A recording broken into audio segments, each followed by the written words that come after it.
Yürüyüş gerek var bil koyşunu. Dinlap öp hakan hormat koyşunu. Senin kimliğine baka keterler.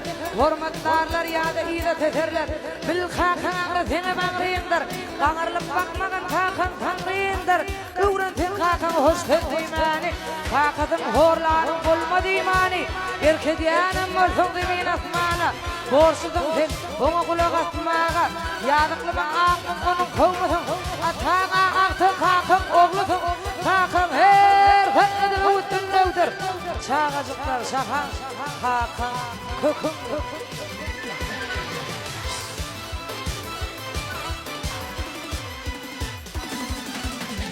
Hiçlikten dinadına kuvandım. Ulalandım abrayına dayandım. Hiçlikten dinadına kuvandım. Ulalandım abrayına dayandım.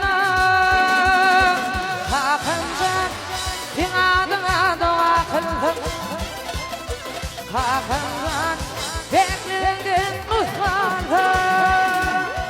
Hakancan adam bile bile kaldım. Hakancan kim palim oğlum oldum. Ağlak Durkan deydi ağlama Barkan. Zadedarık benim alıp Durkan. Hattağın çıkmagın dünyada yok. Çeyle mehribanlar Hakan tezleri.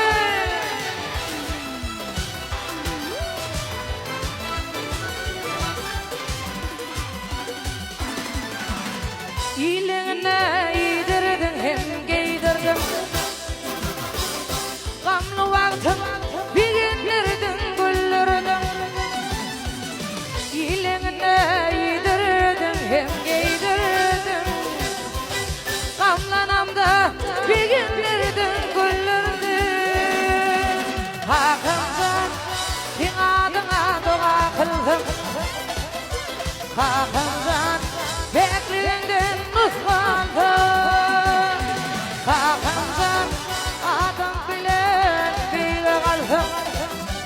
Hakancan din ve palim oğlum oldum.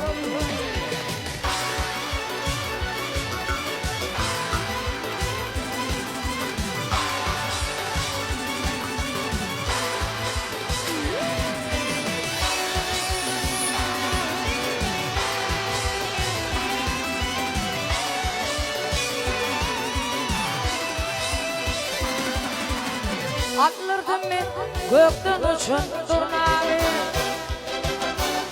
Hakancan'ı yitirdim ben armağanı. Atlardım ben gökten uçun turnayı. Hakancan'ı yitirdim ben armağanı.